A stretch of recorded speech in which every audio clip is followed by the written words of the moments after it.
Mhm. Yeah. Mhm. Okay. Okay.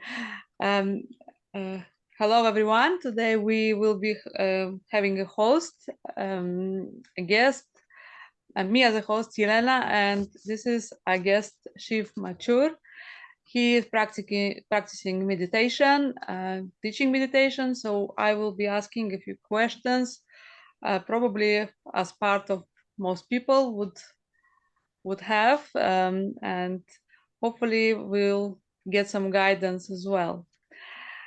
So thank you, Shiv, and I would Thanks. like to ask you probably the most common question, or I question myself as well, is um, how do you know about meditation techniques? How do you know that you're doing it right? How do you many people struggle to focus during the meditation, so how to overcome this? Okay. Uh, if I get your question right, I've understood it right, is you're asking how do you know the technique somebody is doing is right? That's your question. Yeah, or if you as a beginner, how do you know you can well, of course, it depends what you use. You can use guided meditation or following the music, but many people struggle to completely switch off the mind, completely relax, I would say. Yeah, so I think there are many approaches. I just happen to unintentionally fell into this approach, which I was unknowingly following it. So it was very unintentional that I landed up, and it's not that I was aware what I'm doing. I was not meditating, but I was doing some process, which I'll explain later in the discussion, which led me to that state of mind which people are trying to achieve. So of the mind getting through a calm state and probably getting rid of thoughts, or you can call it peace of mind, or a content state of mind, or a controlled state of mind, or being in the present. So many ways you can define it, and or maybe you can say some state of consciousness or some raised state of awareness. So you can define it many ways. That's the kind of a goal which most people come across when they get into as a beginner, and when someone tells them. So these are the various definitions people give, and so I just chanced upon this. Though I was a beginner, actually. I was beginner in a spiritual path, Mhm. in my understandings. But probably there was some process already, subconsciously, which had started, which I was not aware of. So I was Mhm. unaware, but something was already going on. And what was going on, in short, I will call it self-analysis, or analysis of the life. What exactly is life? So that was subconsciously going on. That was pretty constant while I was working, and it took some shape when I actually made my first trip to Rishikesh in the Himalayas. And few things happened when I started exploring this. So I was actually exploring, and that's also a kind of a technique, I would say, or that's the best technique. You can say self-analysis, self-inquiry. Exploring is a very generalized word, you can call it. So I was exploring, and for a beginner, I would say that beginners should try to find out what exactly is meditation first. So if a beginner doesn't make an effort to find what meditation is, then the beginner will only get stuck to what the beginner has come across. Maybe a beginner meets some meditation teacher or yoga teacher within uh, his or her uh, limited area of connections, or whatever I'll call it, some spiritual connections. And within those limited areas, if that person comes across few definitions or few ideas about meditation, they should logically understand the definition of meditation rather than going by the beliefs or what the whole world is doing. Because there is uh, a lot of many misconceptions, or too many commercialized terms. I would say commercialized because everybody is trying to sell meditation, and meditation has become a billion-dollar industry. So there are too many coaches, certified coaches, and this and that. So you just don't know, in the ocean of commercialized preachers, where is the right one. So Yeah. how do you? So you should actually analyze. If somebody tells you that this is a technique or that is a technique, or this is how the meditation will happen. So they should explain you how will you reach there actually. Because by just telling somebody and you try to just blindly believing, because a lot of people are following this technique and a lot of people are following another technique, and there are a lot following third and fourth similarly, and there are all kind of audience for all kind of techniques. But who's achieved something? Has anyone achieved something that state? Even if the teacher has, the teacher achieved something. A teacher who's giving guided meditation, has the teacher achieved some state of mind to that? What have they achieved? That should be explained in the very first thing, I would say. And then you should, till the time you're not convinced that this is the right path, uh, don't just blindly follow it. That's what I'll say. And also, if you decide on something, some technique or some kind of method, then be sincerely trying to analyze while you're practicing it, that what's happening. Mm. Or just trying to be there that everybody is doing it, so I'm also doing it, and after maybe a year or two they realize nothing has happened. So you say so everyone have to how I understand, everyone have to find their own path. What is working for them? You would say is probably not the same meditations for everyone. Is that correct? Or what is your definition for the meditation? My definition is meditation has two steps. Okay. First step is to control your mind,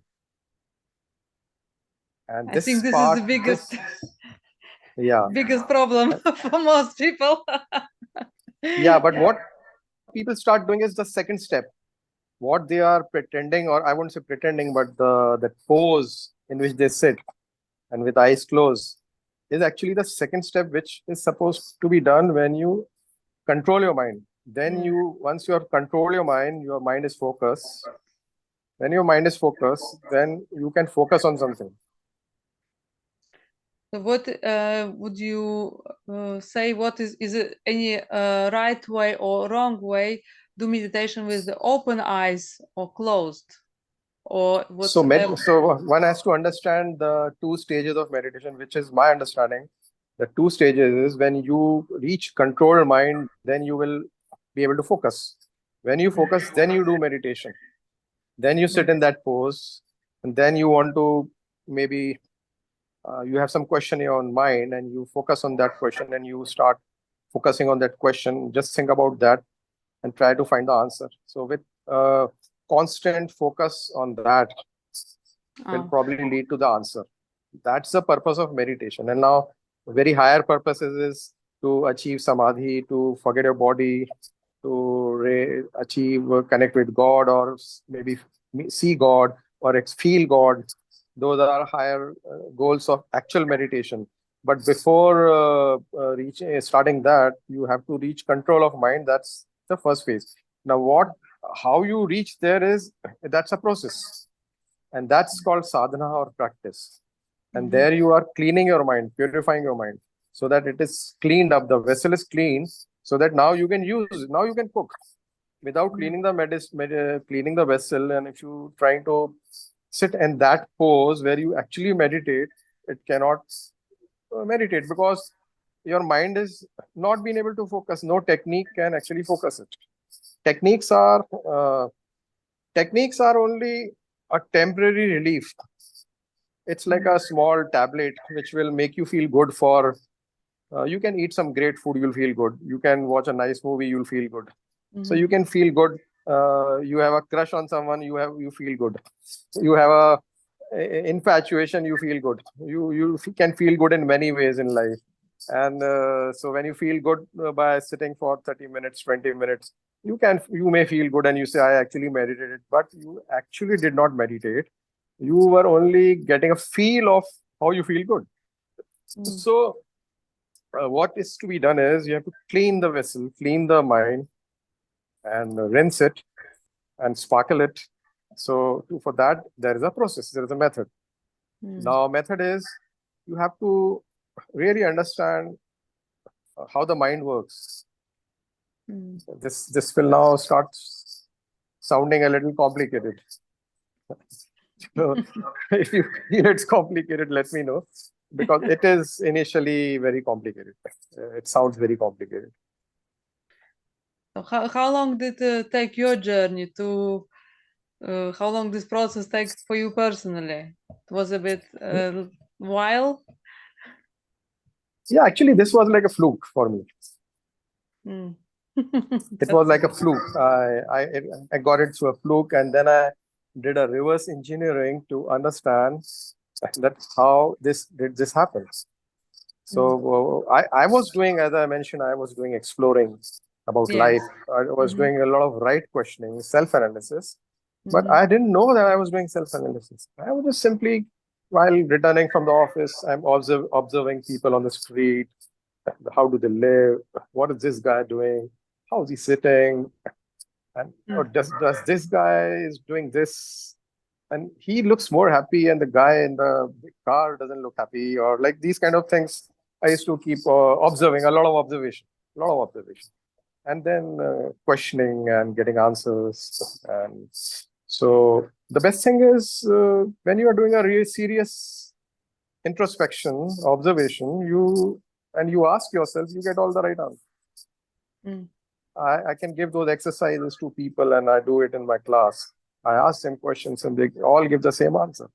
But unfortunately, we don't do this self-inquiry, so we don't question ourselves. And when we don't do the right questioning, we are looking for dependence on somebody, that somebody else will tell us. I don't know, but we all know everything actually, and we don't question ourselves. That's another paradox. So when you do this self-inquiry, which is observation and then introspection and then analysis and then understanding and then bringing that change of perception into your life. So this is not the fact. This is the fact. So what I thought was, like, my parents told me that be smart, be selfish, but that's not true. If I am selfish, it will give me negative thoughts. I'll be always calculating. So then my mind is always overworking unnecessarily for selfish, materialistic desires. So, right. So what happened is, when I went to the Himalayas in 2015 for the first time, I had a calling, and I went to this cave, and that's where my mind went blank.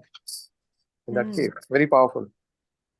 This Baba was there who passed away in 1974, but that cave has a very huge it's a powerhouse of energy.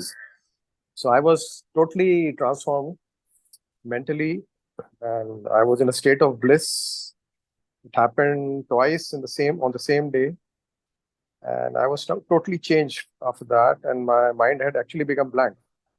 So then, being a science background person, I'm electrical engineer, so I started scientifically analyzing that also. How did this happen? And you won't believe I got all the answers. I understood the whole process, how it happened. And I could write down the process, and I started teaching that. In 2018, I went to Budapest. I took 2 workshops. They were really successful. And so it continued for the next 2 years. And the feedbacks were good. And I really understood the crux of how the mind can be reconditioned. And so it's like a puzzle. I could solve a puzzle. So it would sound very different. Was a bit scary when your mind went blank. No, wasn't you Initially, it was not, but when I went back to Mumbai after my 2 weeks of stay in Rishikesh, after some days, I started feeling, I could feel that a thought is triggering in my mind. And it's just about to trigger, and a sword comes and chops it off, or a blade comes and it really cuts it off. That kind of feeling was coming. And after a few days, suddenly I felt, oh, what the hell? Why is I not getting thought? What is this? Why I'm blank? And not that if I'm doing something, that thought will be there, but nothing Mm, else. And if I'm not doing anything, nothing else, no mm, thoughts. So this was at a few times I felt a little weird. That what mm, the hell is happening? So it was quite a sudden change actually. mm, So then I analyzed the whole method behind it. So then I actually understood how the thoughts are coming, the source of thought, the science behind it, the sensory organs. When I see something, the signal goes to the brain, and the brain has a particular way of processing it. And for every person, the way I've been conditioned in my childhood. mm, So that conditioning, the programming which has happened, because when a child is born, the child is blank. Child mm, lives in the present moment. And as the conditioning happens, the perceptions are created, or like habits or patterns are embedded on the brain. And those patterns are the ones which control the way your brain processes all the signals through your sensory organs. And they are the reason for the kind of thoughts which get triggered in the mind when we see something through the, or we take some input from the sensory organs. Like mm, people who've been drinking uh, latte or cappuccino will not like the Indian coffee, and the people who drink Indian coffee will not like the cappuccino, because since childhood they are drinking Indian coffee, and other people are drinking cappuccino since childhood, so they have developed that taste. So when we mm, say in English, I have developed that taste, is nothing but my brain is conditioned to accept that, and my mm, brain is not conditioned to recognize the other taste. It's not about liking and disliking. It's just conditioning. So both are good. But for one, half the people in the globe, this one is good. Or half the people in the globe, the other one is good. Actually, both are good and none are bad. So these are perceptions. So if you understand this conditioning of the brain, and then how got conditioned, now how do I analyze my brain, how it is conditioned, where does it stand, and what needs to be changed? This is something which now has to be deliberated upon and understood, which most of the people have actually forgotten or have not been told, which is like dharma. If you read the Bible, if you read any religious book, you read Hindu book, Buddhist book, they are all telling about the same thing, but yes. people just go around beating the bush, and they don't understand the crux of the religious book also. Yes, I So, agree. hmm, Uh, so would you well, I always recommend people to meditate. uh, it will help them in all aspects of their life, I believe. yes, uh, yes, it's mental condition will be in aligned with your even body condition, believe, and 100%. 100. relationship as well, Yes, yes, yes, and your very work much. life. So you agree with me. I'm not wrong. 100%. 100%. I have written two books. One book on the human values related to the mind, how they impact the mind. And the second book is on human values, the modification of human values, or the loss, or the decay of human values, how it has impacted the society. As you're talking about relationship, it's just that. Mm, yeah. Well, yeah, congratulations on your books. I saw them. They Thanks. are in the shop. So well done. I hope it's a great success. And well, in part of India, probably most people are meditating, or no, or what would you say? Because, as you know, in Europe, I would call it people trying to, well, because you need to analyze yourself. It's awakening, I would call, awaken call. Yes, yes. So mm, in Europe, it's a bit slower probably process than India, which got many religions and many people follow the traditions. So probably meditation is more, I don't know, more natural, more traditional, more not say acceptable, but it's like everyday routine, I would say. What would you say? Yeah, the my reading is slightly different. I Okay. would say maybe I would say that people in the West are more moving more towards meditation. Maybe they're trying to achieve it, but Yeah, maybe they're trying too hard, and that's why they can't. no, I'll tell you. Let me complete. See, what is happening is in Europe, they are more keen to learn meditation. There are many yoga studios in Yes. entire Europe, and I was teaching in one big studio in Warsaw, in Mm-hmm. 2019 and 20, and I've taught in few of the studios in the different other countries also. People were really serious about it, very sincere, and even if they were not, but they developed a lot of interest, and they were very Mm-hmm. serious to go deep into it, Mm-hmm. and they made a lot of attempts. In India, people are not really doing much in meditation, I would say. No, And surprising. yeah. And they are the traditional life, I would say, is spiritual everywhere in the world. The Yeah. traditional families, if you go to the villages in the West, in Europe also, or even Russia, I've been to villages. I lived in one or two villages in Poland. I lived in a village in France for not a long time, but yeah, for some short time. And my analysis is the traditional life worldwide is a little spiritual because it is traditional, and the traditional culture is kind of built around the human values.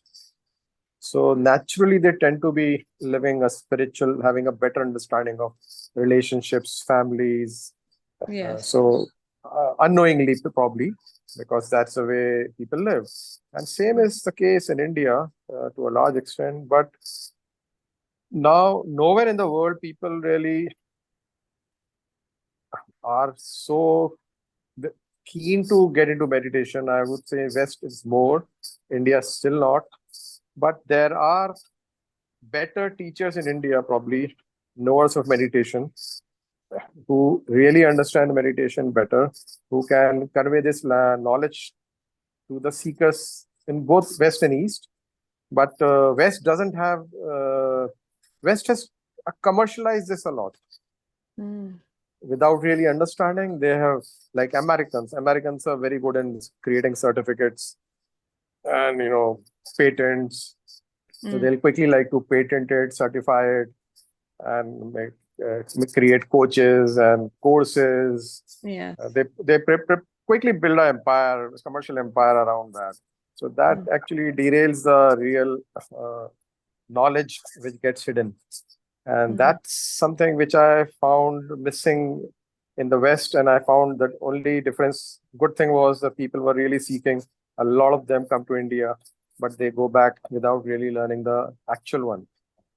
Mm. So my whole initiative was, or my desire was to leave my job, corporate job, and get into teaching, which was really became like a mission for me. But though I'm not teaching now, I was teaching there in Europe, but in India I don't teach.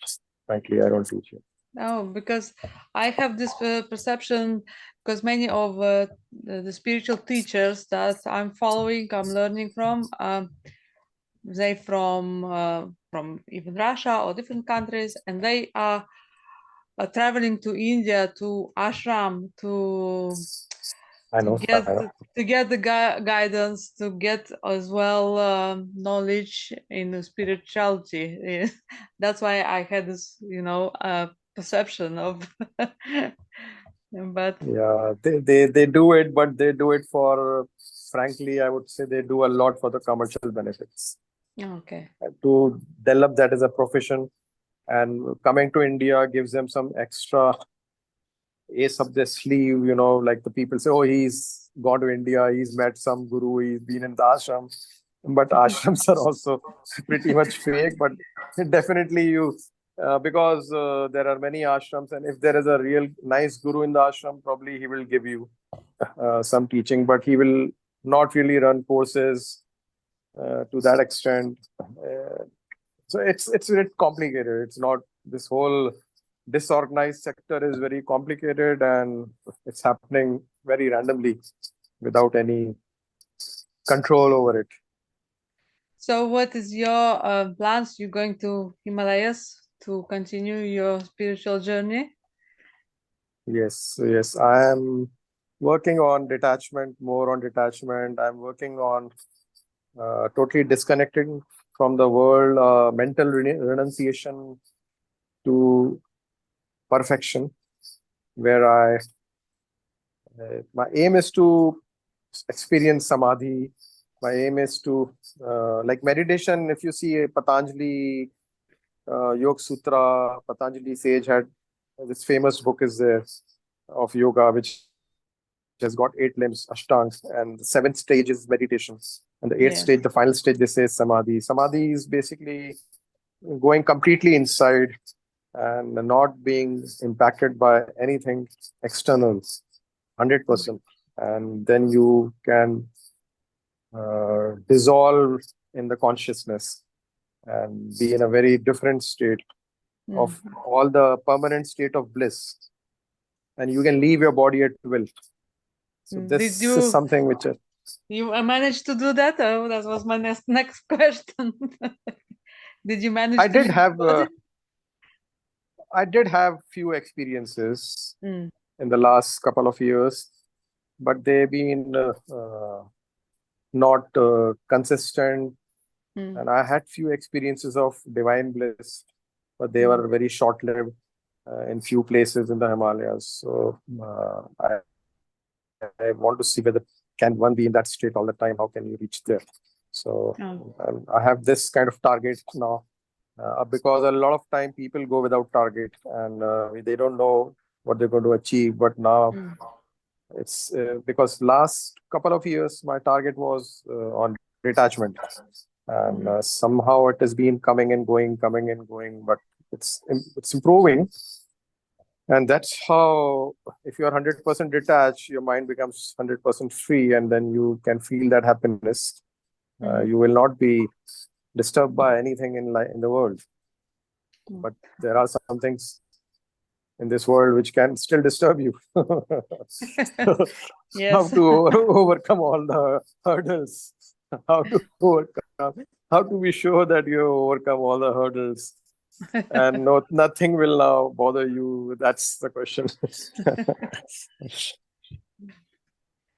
Well, I think So they we say if you go, sorry, they say if you go into a cave and go into total silence and for a long duration, then you connect with your inside and you yes, disconnect from outside. yes, That's but what it's I have, something like that.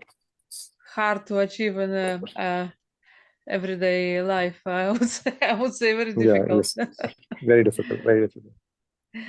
Okay, I think we're running out of time. I Mhm. will thank you very much for this discussion. It was very interesting. I found out learn a lot for myself personally, Yeah. and I will wait to hear from you. Maybe from Himalayas, or maybe you'll be back. You can update us on your achievements. I don't know achievements, yeah, but I would say experiences. Yes, I or think if you reach your target. yes, probably because if I use the word achievement, I would say ego will come in. So I would say experiences. Yeah, Okay, let's call it experience. Okay, thank yeah. you very much, and I'll Thank you, see Lina. you again sometime. Sure, sure. Bye, bye, Okay, bye. Take bye, care bye. and wish you good Thank luck. you. Thanks a lot. Thank you. Bye. Thank you. Bye.